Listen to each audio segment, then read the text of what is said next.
What's going on, y'all? Everybody, this is Alfie D, and place to be, the place to be is Streetz Talk Podcast. And today, we have a great interview today. We have this man basically started from the bottom. Now he's almost at the top, pretty much at the top here in the city, in our neighborhood. This man pretty much been born and bred here in Baltimore City. He went to the University of Maryland. Also, University of the University of Baltimore County as well, where he got his master's degree. Also, this man been a community organization, being a community organizer for some years now, and wanted to step on up to be a councilman. Councilman of the 8th District, Councilman Kristerfer Burnett. How you doing today, sir? Thank you. Hey, I'm doing all right. Hanging in there, trying to make it, trying to keep pushing the city forward. But I do want to thank you for the opportunity to come and speak to your listeners today. I appreciate it. I appreciate you coming on here to speak to your constituents. And basically, what I wanted to bring you on here today is because there's a lot of people out here right now that don't really. I mean, they know you. They see your face on TV. They see you. With the human trafficking campaign. They see you in the streets. I done seen you out in the streets with a broom. I seen you out here with trash bags. I seen you out here with your sleeves rolled up. So I mean, you're in the community. You're out here helping. You're doing the things. I done spoke with you many a times on several different things, and you was always there in the community. So I feel as though it's like I feel like I'm supposed to be sitting up here telling the people how great you are, but I'm gonna let you do that for me. No, I appreciate it. Yeah, a little bit about me. I ended up in the Edmonton Village area about 10 years ago as a third-generation homeowner there. My dad actually grew up in the village. My grandfather moved there in 1967 when he came here from South Carolina to start his family here. My dad's wedding gift to me and my wife after we graduated from University of Maryland was cheap rent for a year. And in that time, it was just trying to help us get on our feet. And it was really the best thing he could have done, and a gift that continued to give to me and my wife. Because, we settled right in, got involved in our local community association, started advocating for just improvements, at the Edmonton Village Shopping Center and healthy food options. And at the time, I was working as a community organizer. I worked at a labor union at one point, worked for a community development corporation at one point, but again, also served in my local community association, just trying to help out and lend a hand. And through that work, started to get more involved in, city politics and just really just paying more attention as to what was happening, what wasn't happening in our communities. And the more I continued to look and advocate, it became apparent that, more work needed to be done that really involved the community and showed leadership at the local level. And so after talking over my family and friends and, and also just, working and people in the neighborhood asking me if I'd ever thought about running for office, it was really never a lifelong plan. I mean, my education is in public policy, but I was never trying to be a politician, if that makes sense. I wanted to help write policy. I wanted to advocate, but I didn't necessarily need to be in that position. But when the community pushes you to step up, you got to listen. And so in 2015, right after the uprising, I ended up launching my campaign and knocked on over 10,000 doors. But a lot of folks had already known me. At that point, I was helping to run the Edmonton Village Farmers Market. I was running Neighbors Without Borders, which was an advocacy group trying to leverage improvements for the Edmonton Village Shopping Center and along the corridor. And so folks knew who I was. But being a pretty young guy, they also were asking me pretty regularly, how old are you? It was a pretty common question. Yeah. Because, I was young but ambitious. And from there I ended up winning in the 2016 city council election. It was a very difficult race, but I think the connection to the community is what pushed me over the top. Folks knew who I was. And thankfully, in that term, I was blessed to get another one based on the work I did over the last 4 years. So I was reelected this November to my second term on the city council. And it really just, it's an honor and a privilege. It's something I don't take lightly, because I know, the expectations are incredibly high for this community that has been disinvested for a long time, and not just the Evanston Village area. I represent over 30 neighborhoods, 40,000 people. The district stretches from the bottom, which is like the Beachfield, Irvington area, through the Edmonton Avenue corridor, up through Cooks Lane, and I go all the way up Forest Park, into the Forest Park, Howard Park communities as well, and top out at Liberty Heights Avenue. So it's actually the second largest geography on the council, and like I said, around 40,000 people. And so it's a lot of issues, a lot of diverse communities, but a lot of need. And so I've been known as the Evanston Village guy or area guy because that's where it's the most needed, in my opinion. Not that other parts of my district don't need me, and when they call, I absolutely run the support and see how I can be helpful for them. But this area, both just the personal connection for me and the the amount of challenges that we have. It was a strong community at one point, and it still can be, and in some ways still is. There's still a lot of long-term residents, which is what kept me here, with just so much story, so much history. People don't leave. They come right, and if they do, they come back. And so for me, that was a privilege to continue to serve in this work. And yeah, I'm happy to talk about policy or ideas, any questions you have, but that's who I am. Yeah, exactly. So for one thing I want to do is I want to thank you, because we know we suffered a little bit of a, kind of a tragedy, because the Emerson Village Shopping Center, to me, that was like my childhood playground. We went from carrying bags to hanging out, and that's how I got really, in touch with a lot of my people in my community, was hanging in Emerson Village Shopping Center, from the barbershop closing down. That's if not the only black-owned business that's up here in this area, but I know it had to be one of the oldest, if not the oldest. I think they've been here since the 60s. So right there, that was near and dear to my heart. And then I want to thank you for being up there late at night, out of nowhere, out there, giving us the breaking news and reports and things like that, because I had not to say the pleasure, but I hadn't been coming home, and I hadn't catch a little bit of the fire, and still a little upsetting to me. That's twice in 1 year. So right now, do you have any other updates or anything what's going on, or anything, any concerns or anything like that for the people in the community that want to know a little bit of things, because there's a lot of stores up there. There's a lot of older folks around here in this neighborhood that depend on Family Dollar and things like that. So anything, any new news or anything that's going on with that? Yeah. So right now, it's under investigation. It definitely is a devastation to the community. I was actually, in fact, just yesterday, I was waiting in line at the Giant just across the way, and a lady in front of me, I don't think she knew who I was, but she wanted to talk about it. And, one of the things that she mentioned was like how affordable the Family Dollar was for her. And, that she was going to have to go out to the West Side Shopping Center and take a couple buses in order to replace the goods that she was buying there, because she couldn't afford to take some of the things at the Giant. And so, that's always that kind of constant reminder that people are really, really not doing well economically, and not just in this community, but across the city, especially, it's magnified now by being in the pandemic. And so I think the loss of it is definitely devastating for people, for businesses, for the community, all of the above.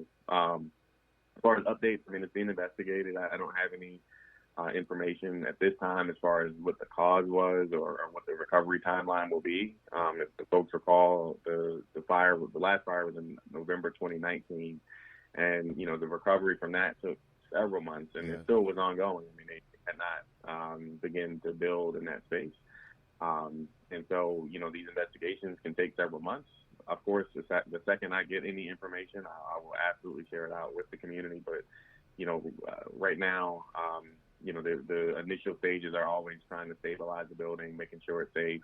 And, so inspectors are on site. They were on site yesterday. I was up there yesterday as well, and can confirm that both fire investigators and the owner of the property's team was on site as well, trying to figure out what the cause was so that they can try and have a faster resolution, because the last time it took 3 to 4 months to get an answer on the cause, which they ended up not being able to identify a cause from the 2019 fire, and that was simply because it burned so long. Yes.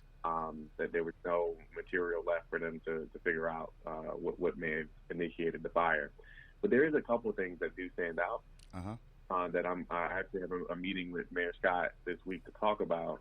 So in both fires, it was continued as long as they were because of a ruptured gas line. And in talking to the fire department on site on Saturday night while the fire was raging, I could hear I could hear on the fire chief radio that BG&E had arrived and they were trying to access the gas line to get it turned off, and eventually they did. But in talking to him, one of the things he mentioned was that the infrastructure is so old that, to have 5 or 6 businesses on one gas line and the fire gets into that line, it makes the fire way more devastating than it probably would be otherwise. And so we're going to be talking about, putting together recommendations for the ownership to upgrade their infrastructure on site, especially so that kind of thing doesn't happen. It needs to be modernized. I mean, as you know, it's one of the oldest shopping centers in the country, and actually some believe it's the first of that design in the Northeast region. And so it has a tremendous amount of history and meaning to this community. We have to make those improvements, but the challenge is it's private property. So as much as, I absolutely have been advocating before I was in office, while I've been in office, due to the ownership to make the necessary both infrastructure upgrades and modernization of the facility, we can't make them do it. And that's been the biggest heartbreaker for me. It's not that, you want to always be able to tell somebody how to run their business, but for me, this is something that is so critical and so important to this community that I want it taken as seriously as you all take it, right? Yeah, exactly. So our hope is that this will be a wake-up call for the ownership team because, look, them not having tenants is not good for their business, right? So they're going to feel the pinch. And so I think we may be at a time now where they will take the city serious and our calls for modernization, which is in response to what I'm hearing every day from my constituents. Yeah, exactly. Because if you go back and look at all the pictures of Emerson Village Shop Center, like you said, I think it is the first of its kind on the East Coast. The other one was over in California back in, I think, in the 50s or something like that. But the same infrastructure and everything has been the same ever since then. So it haven't been no upgrades pretty much, only but the signs and things like that. So that right there, I can kind of believe that, that played a big factor on why it burnt so fast and so quickly. Exactly. But I'm gonna change topics for a second. My daughter right now, she's in school. They talk about social studies, and we're trying to explain about the different branches and everything. So a lot of people don't know exactly what is the job as a city councilman. Yeah, it's a great question, and one that I definitely glad she asked, and we definitely try to push the word out because there is some confusion about with the councilman versus delegate versus senator versus congressperson, and so forth. So essentially, if you think about your early civics classes, we learn that there's usually 3 branches of government, and oftentimes there's a focus on the congressional branches, right? But our local government is broken down in the same way, and so we have the administrative branch of government, the administration, which is the mayor's office. The mayor controls all of the city agencies, their operations, how they run, like the day-to-day running of the city is done almost exclusively by the mayor's office. You then have the legislative branch of government. And so when we think about the national level, the legislative branch is Congress. Well, in Baltimore, the legislative branch is your city council. So the city council is made up of 14 council districts. Each district has about the same number of people. Boundaries change every census, so some of the neighborhoods will shift in a couple of years, but essentially there's 14 of us that represent about 40,000 people each, and we represent the legislative branch of government. You also have your council president, which is elected as a citywide representative, so that's your council rep that's like across the whole city, and that is Councilman Mosby, Council President Mosby, Mayor Scott are in the top of those positions. And then your legal branch of government is the court system. And so those are the breakdowns. The council itself, our power is solely rests in the ability to write and approve laws. We often get calls for a lot of things, but the only real authority I have is to write laws. And so, whether that's, I've done a lot of work on human trafficking, and I've written laws that, work on in training hotel workers on how to identify things that stand out to them or signage. I've done work on affordable housing and government operations, but essentially my ability is to propose ideas, propose laws, and then the council votes on them. So no one council member is any stronger than the others because each of us carries one vote. In order to pass a bill, we need 8 votes to pass a bill, a majority. And so that requires a lot of lobbying and talking to colleagues and working with communities to advocate because, like I said, I only carry one vote. So, people may want to see certain things happen, but a lot of it requires negotiation skills and the ability to build relationships and work across different ideologies because every council member is different. Everyone has different priorities, different districts, different things that they care about. And so much of my day is spent thinking through challenges that arise in the city and trying to figure out, is there a way to legislate a fix for this? Now, there may not always be a bill. Sometimes that means I just need to work with the mayor's office to make a change, right? If there's like a DPW water billing problem or, a lot of these issues that come up in the news aren't really within the purview of the city council, but it doesn't mean that that's where I put my other hat on. It's just community advocate. Hey, Mr. Mayor, this is what I'm seeing. This is what I'm hearing. Can we make these changes to address the needs of the community? And so part of my job is lobbying and advocating for the community. Part of my job is legislating and voting. And so that, I hope that answers the question. But so that's pretty much what the city council does. Yeah. And we because we differ from our equivalent would be the state delegation, our state delegates. They're the legislative branch at the state. The governor is the administrator. And so sometimes there may be issues that are at the state level, right? So when we talk about schools, yes, which are controlled by the state, and the school board, or policing, which is controlled by the state, those issues I may take to our state delegates and say, hey, can you guys help me out with this issue? Or can you put a bill in to work on this issue? Or I need to work with the governor's office to deal with things like unemployment and stuff like that. So a lot of it's working across different government agencies. Some of it's working among the council, but most of my day is spent, answering constituent calls, constituent emails, trying to follow up and make sure things get done. So it's a pretty tough job. Yeah, exactly. Pretty tough job. So basically, it sounds like a bunch. It's like 14 CEOs of different districts basically come together to basically try to make their company, which is Baltimore City, a better place. That's what it sounds like. Breaking it down in layman's terms. Is that true? That's a way to think about it. Okay, yeah. Exactly. So that right there be able to help out a lot of people that don't know. A lot of people might think that you might have some kind of power as though over the police inside the cities, or basically like a mayor of things like that. But like you said, you're basically developing bills, trying to get them passed, and doing a lot of lobbying, trying to move things, and also for the little things in the neighborhood that little nuisance things like you said, DPW and trash and things like that, that your office gets a lot of calls and things like that on. Yeah. Oh, exactly. Yeah. So, I mean, those 2 days are alike, but yeah, that's a great way to think about it. Like we're 14 individuals that represent a bunch of different issues, and we all advocate to make things done, get things done. But like I said, it's a great way to frame it. I actually hadn't thought about it that way, like a small CEO, because people think we're all like little mini mayors. We're not. Like the mayor is the mayor. I mean, the structure of Baltimore's government is very mayoral focused. Yes. There's some cities and municipalities that have very strong councils, and the mayor is weak. We're not one of those. We have one of the strongest mayoral controlled form of governments in the country, actually. St. Louis is probably the only similarly sized city that has a stronger mayor than we do. And when I say strong, I mean like complete control over the budget, complete control over the spending of all the agencies. There's other, jurisdictions that a lot of that would come through the council, but our government just wasn't built that way. And so, it doesn't mean that we're off the hook for the direction that the city goes, but it does mean that we're not necessarily on equal footing with the mayor. Yeah, exactly. I do try.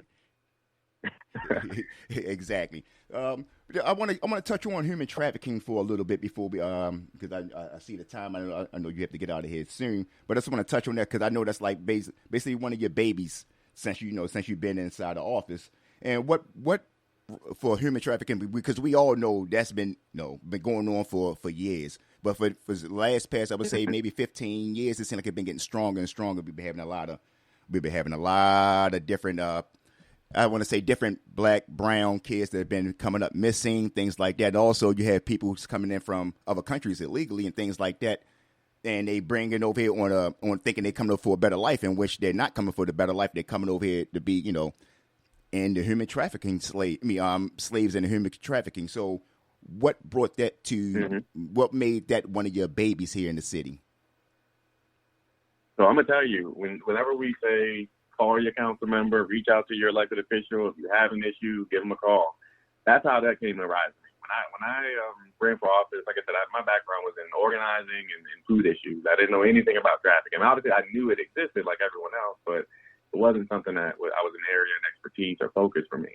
And then I had a constituent reach out to my office. At the time, that constituent was a counselor at Western High School and mentioned that one of their students had gone missing and was being trafficked in D.C. and their parents were looking for her, the little girl, and they ended up finding her. But my constituent came to me and literally, I want to say I was at a community meeting and pulled me to the side and was like, look, you got to do something about human trafficking, shared the story with me about the little girl, and it was heartbreaking for me. And so, the first thing I did was call a hearing. At the time, I was on the education committee on the city council. And so I reached out to the education chairperson for that committee. I forgot to mention it in my sort of civics class, and I'm happy to do a longer civics 101. I have a presentation that if you wanted me to bring it back on, I could do a deeper dive into a lot of the city operations. But the chairperson for that committee put together a hearing for me, a public hearing, so we could just hear from survivors, hear from organizations that help people, hear from, law enforcement agencies on like what was going on in the city of Baltimore.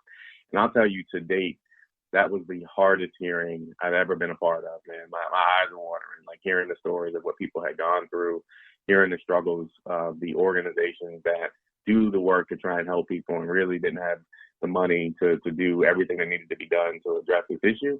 And also just, as I started to look at the city's, codes and laws around it, wasn't really a lot of work being done to coordinate the city's efforts to end this issue in Baltimore City. And so after that hearing, I worked with then Mayor Pugh to get her to hire a human trafficking coordinator. And this gentleman that's actually still with the city, his name is Tom Sack. And so he works in the mayor's office of criminal justice. And he and I created the first ever Baltimore City Human Trafficking Collaborative, which has since grown to over 55 member partners. So that's law enforcement, community-based organizations, advocates, faith leaders, church leaders, hospitals. I mean, you name it, they're here. Survivors. We have several subcommittees that now work across a number of issues, from public awareness to victim services to helping me write laws and policies, working with the state task force. There's a state of Maryland Human Trafficking Task Force that we are a part of. So we've grown to the biggest local task force in the state of Maryland. And part of it, we also have some of the biggest challenges in the state of Maryland, right? So a lot of it has to do with our location and proximity to DC, to New York, just being along the 95 corridor, where, a lot of traffickers move between states. We're in the wealthiest state, or one of the wealthiest states in the country. So there's a lot of money here. There's casinos, there's truck stops, there's ports. And so all of the things that traffickers sort of rely on, and you framed it in the right way. It's slavery. It's a modern form of slavery that is a global billion-dollar business. And so that makes it incredibly challenging to work on. But since we started with our task force, I mentioned that money piece. For the last 2 years, and I think this will be a third, we've gotten out so far over $600,000 to community-based organizations that help victims get out of that life and return to normalcy, which has been a huge boost. We have a new partnership with all of the hospitals in the city of Baltimore to better help them identify potential victims of human trafficking or domestic violence or sexual abuse, called the Blue Dot campaign. I don't really want to go into what it does, but it is the first of its kind in the region, just to protect the anonymity of the program, but it's an amazing program. We've increased the training of hotel workers and staff. I've passed bills that require the posting of the human trafficking hotline in every hotel, restaurant, bar, restaurant. When that was still rolling out, but I'll say one anecdote that made me feel amazing was we had our last task force meeting. I found out that, we passed this bill requiring the posting of the human trafficking hotline inside of hotel rooms in the back door. And we got word from one of our hospital partners that they had a victim come in after calling that number, and that the victim saw on the back of the hotel room door. And ended up saving her life because she didn't know the hotline existed at all and not how to get help at all. And so was able to leave that trafficker from that bill. And so I was so thankful, man. It teared up because it was like, something like this, you don't really know if it's going to work or not. And who knows how many other lives we'll save with it, but we got one. And it was a bill we just passed last year. And so it showed me that we're heading in the right direction, but there's still a tremendous amount of work that needs to be done to raise awareness in our community about this issue. And it goes beyond just sex trafficking. There's a lot of issues with, how we treat, and you mentioned it, domestic servitude, and construction workers and employees are often, may not always have their proper immigration papers. And so sometimes they'll be trafficked to come in and do work and get their wage garnished, or, it's a lot, man.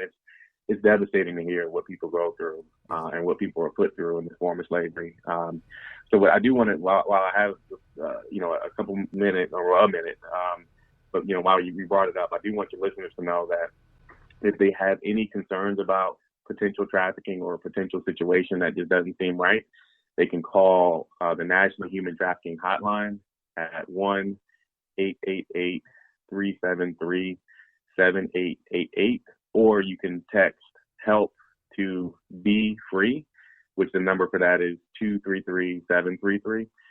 You can text that number if it just seems out of place. It's always, one of those things where maybe if it seems off, just go ahead and report it. And so that, we can make sure that, if there are any red flags, that they're investigated. The last thing I would ask people to do, if you're on Facebook or Instagram, you can search for the Baltimore City Human Trafficking Collaborative.